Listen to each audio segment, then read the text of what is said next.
saying it has been a true honor to receive the title of Michigan Teacher of the Year and to represent all of you sitting here. So when Ben emailed me and asked me to, or asked me if I'd like to give a presentation, I was really excited, and I was thinking how I wanted to do this. And I wanted to start out the first part by sharing a little bit of my story with you. And I thought I would share it in pictures to help keep you engaged after this long week. So this is just a little bit about my journey.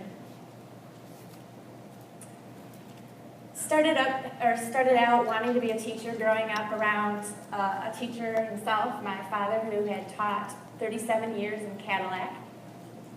So ever since a young child, I wanted to be a teacher, and I even went around telling everybody I wanted to be a biology teacher. And they said I did this by age 5. And of course, who believes little kids when they say that, because they think their parents told them to say it.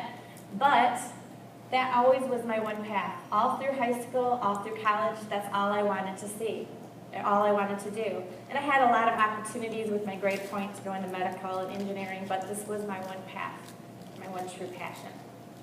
And now I just celebrated finishing my Sweet 16 with Grand Rapids Public Schools. So it has been wonderful to get there the entire time. I absolutely love to teach, and I could not imagine doing anything else.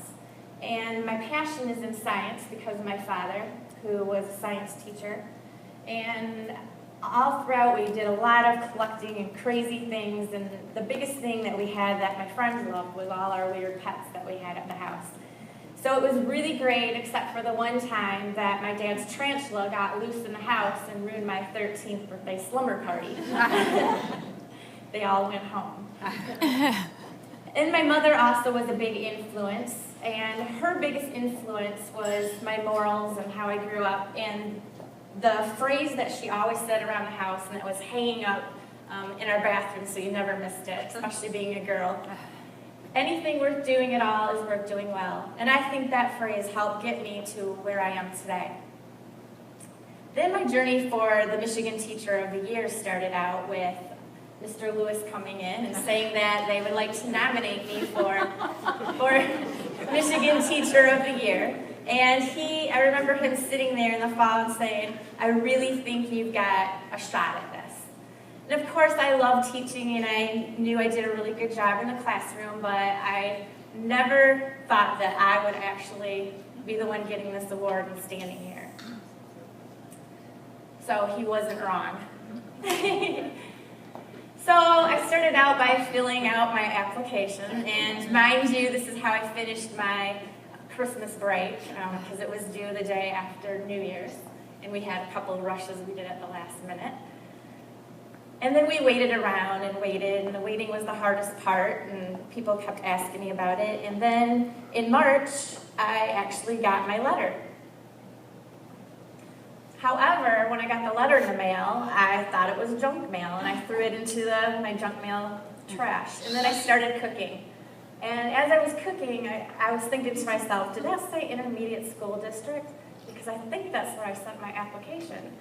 And then I went over and I picked it out of my junk mail pile, and I opened it, and I was extremely disappointed. I was disappointed because it said, thank you for applying to the Michigan Teacher of the Year program. The panel reviewers agreed your application materials, blah, blah, blah. And I thought it was one of those thank you but letters. So I just threw it off to the side and continued cooking. And then I was sitting and eating my dinner, and much to my surprise, when I looked over, I seen the word congratulate. We congratulate you for being one of the top 3 regional finalists. So I went from the emotion of, I guess I didn't get it, to, wow, I'm still in the running. So that was a big surprise, and of course, the first person I had to call was my father, who I'm sure was really happy. And then the second person I needed to call was Mr. Lewis, who also was happy. And my dad and Mr. Lewis look somewhat alike.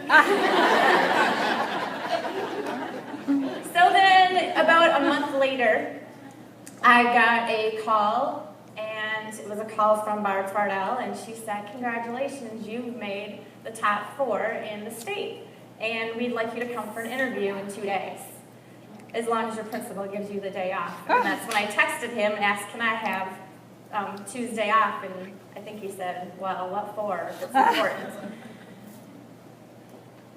So again, I called my dad, let Mr. Lewis know. They were both happy.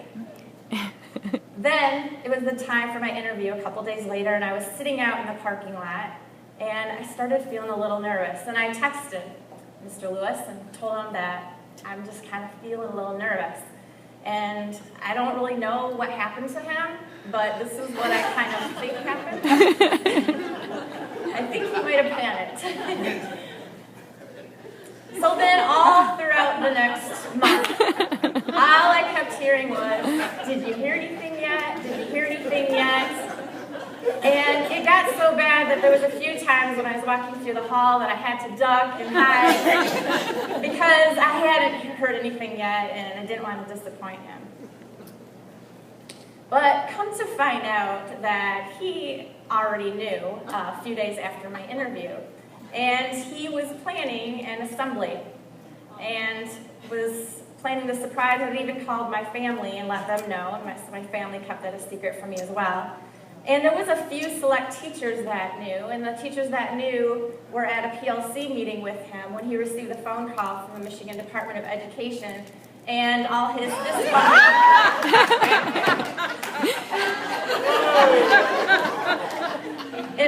fist pumping gave it away, I guess. And I did make sure that you were a thinner in that. He didn't know about this, but I told him I have a picture, but it looks good, right? So then the day before the assembly, we were actually at our ILT meeting, and Mr. Lewis had told everybody that we were going to get a SIG award from the state for doing so well and getting off the bottom list, and that he wanted our ILT team to actually be the ones to receive this award on behalf of the school. So all I could think about is, man, I'm really depressed because it was Spirit Week for prom, and I love that week because I get to actually bring out my 80s stuff and I had my whole 80s outfit. So that's all I was thinking about is I can't dress up for the 80s day. But now I'm so thankful. He said, no, we want you guys to dress nice. Because I can imagine what the headline would have been like if I would have dressed. So then the assembly started, or the assembly was going on. I was one of the last ones, the ILT team, to get in there because my students were stopping me along the way to do different things. And the first thing I remember when I walked into the assembly is, oh my gosh, I didn't know we were going to have to sit up on the stage. So I reluctantly went up there, and of course my team members left me the middle chair up on the front row to sit. So I was sitting there thinking, okay, we're all going to accept this on behalf of the school, and I was waiting for it. They had a nice choir come out and sing I Believe. And then Mike Flanagan came up, and this is what I heard when he came up. It's our kids. And really what that's leading me to is I'm here for a second reason today. And that's to share some good news with you. And that good news has been kept a secret. And it's a secret that's hard to keep. The principal's done a great job. I think others in this room, but very few people know. In fact, I had to pretend I didn't know someone a moment ago in order to be able to pull this off. Because I'm here to tell you that out of 115,000 teachers in the state of Michigan, 115,000 teachers, the 2012-2013 Michigan Teacher of the Year is Ms. BobbiJo Kenyon.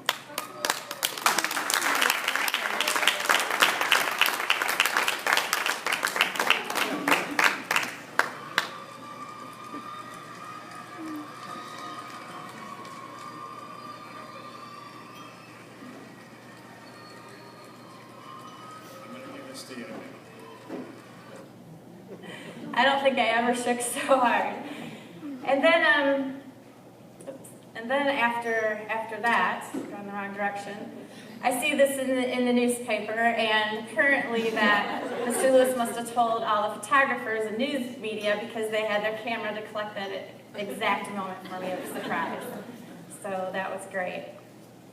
As Michigan Teacher of the Year, I get to have a lot of exciting opportunities, and one of them is I get to go around the state and go to national conferences that have some of the best PD training that there is, and also to talk to other schools and teachers and visit other schools. So I'm really excited about that, especially if there's one school in Hawaii, so I'll have to start my networking. The other thing I get to do is I get to go to space camp in Huntsville, Alabama. It's kind of exciting but kind of scary in the same because I don't like enclosed places, so I don't really know what that's going to be about. That's going to push me out of my comfort zone. And I also get to go to the White House and meet the president in April, whoever that might be. So that'll be really exciting as well, and all the other Teachers of the Year throughout the states will be there. So we actually become a family of the Teachers of the Year. And then the biggest question that I get from my students especially is, what is the car that you get to borrow for 1 year? And I just found out what my new car will be for the year. Well, probably not that one, but that's just what I was thinking. So I will be able to find that out in the fall, but that's my biggest question that I get. But more exciting than anything else is going way beyond me, and it's the excitement that this has generated in our community and our school district with our students, the outpouring of love, the emails that I've received, and just having the teachers in our school stand a little more tall and to just say that they feel like we're getting good representation, that we are having some positive news. And especially my students who have given me just such an outpouring of love, both my current students and my previous students, such as Mr. Huffstadter, who actually even came to my school to congratulate me and see me. So with that, I'm not only excited about the opportunities that I have and that the excitement is generated, but I was excited about the opportunity to talk here today at the MyPhil because I feel like this program has contributed to my professional growth. And I would like to share a little bit with you of what I wrote. I've spent my years as an educator in my own classroom, doing my own thing and affecting my own students. And I was happy with that. That's what teachers did. I put my all into what I was doing in my own class, and I was doing some great things and being successful. I can honestly say, without going into administration, that I never really thought that I could influence beyond my own room, my own students. All that started to change with one phone call from Mr. Lewis. He was asked to put a team together for this MyPhil program, and apparently he thought that I had some potential as an instructional leader. I was asked if I could attend a conference in Lansing on a Saturday in a couple of weeks, and I stress A because he gave me the impression that it was going to be a one-time deal. And then when I heard it was the Michigan Principal's Fellowship, I was wondering, why me? What can I do? I'm not a principal. Now here I am 3 years later and co-chair of our ILT team, and my mindset changed on how teachers could promote change and affect instructional quality beyond their own classroom. I'm thankful for that phone call and being part of a team of leaders. Our building has been making some great gains, and I know our staff mindset has changed a lot over the years to being more receptive, thinking a lot about their practice and what they're doing, and they hear it from us, their colleagues. I see teachers being more willing to try things and being more reflective about their practice and being effective in the classroom. Joel Henry Hildebrand, a long lifetime educator, stated, "Good teachers are born and made. Neither part of the process can be omitted." So we need to be intentional about our work. We need to coach, reflect with, and support other teachers to help them become better. I also encourage principals and other building leaders at school to continue to build capacity and recognize leadership in your schools. Bring teachers out of their classroom and to help them influence their other colleagues, like my principal did with me. I would also like to commend the Michigan Department of Education, MSU, and the MyPhil team for their support in building leadership and helping high poverty, low achieving schools to increase student success. After hearing some of the wonderful success stories here this week, it's even more encouraging for all of us to keep the momentum going and sustain our work. And that is why everyone is here. We haven't and we will not give up on our at-risk youth. We have many more challenges than most schools, but we also have kids that need us more. They know they deserve high-quality education, and we do too. More importantly, we believe in what we have learned here. by having the right instructional strategies in place, implementation of these strategies with fidelity, and proper support and constant reflection, our schools can be successful. We can be the next school moving out of a low-performing status and working toward being a high-achieving school. It will take commitment, but I know all of our hearts are in the right place. I want to share a fable that I found with you that I saw a direct connection to us as educators. One day, a farmer's donkey fell into a well. The animal cried for hours as the farmer figured out what to do. Finally, he decided, since the animal was old and the well needed to be covered up anyway, it just wasn't worth it to retrieve the donkey. So the farmer invited his neighbors over and they came up with a plan. They all grabbed the shovels and began to shovel dirt into the well. At first, the donkey didn't realize what was happening. And then when he did, he started crying horribly. Then to everyone's amazement, he quieted down. A few shovels later, the farmer finally looked down the well and was astonished at what he saw. With every shovel of dirt that hit the donkey's back, he was doing something amazing. He would shake it off, take a step up on the dirt that piled, and start moving forward. As the farmer's neighbors continued to shovel dirt on top of the animal, he would shake it off and take another step. Pretty soon, everyone was amazed as the donkey stepped up over the edge and trotted away. In our schools, we might feel like we're being buried by our situations, in over our heads, and even see no hope. But we finally have found opportunities to take small steps with what we are given, and we cannot give up. And with persistence, we can achieve our goals. Our schools may not get recognized for a lot of positive things, but we know we are doing great things, despite our obstacles. We have many struggles, but we have great educators too. We are not in this job because it's easy. We don't give up when it becomes too hard. Any one of us could go anywhere where it's easier. But it's not about easy, it's about where we can make the most difference. And there's a lot of difference to be made in our schools. We all were here during this summer week, giving up our time, because we have the drive to become better. We are becoming more focused on our priorities. We want to promote quality instruction and ultimately increase student achievement in our schools. We believe in what we do. We believe in our students and know that we are their hope for a better future. As Michigan Teacher of the Year, I'm not only honored to represent teachers in our state, but to represent the high priority schools and all the hard work that we do. With this title, I have an opportunity to be able to sit at the state school board meetings, and I couldn't be more excited to be a voice for our schools and the challenges we have, because our students not only need, but deserve a great education.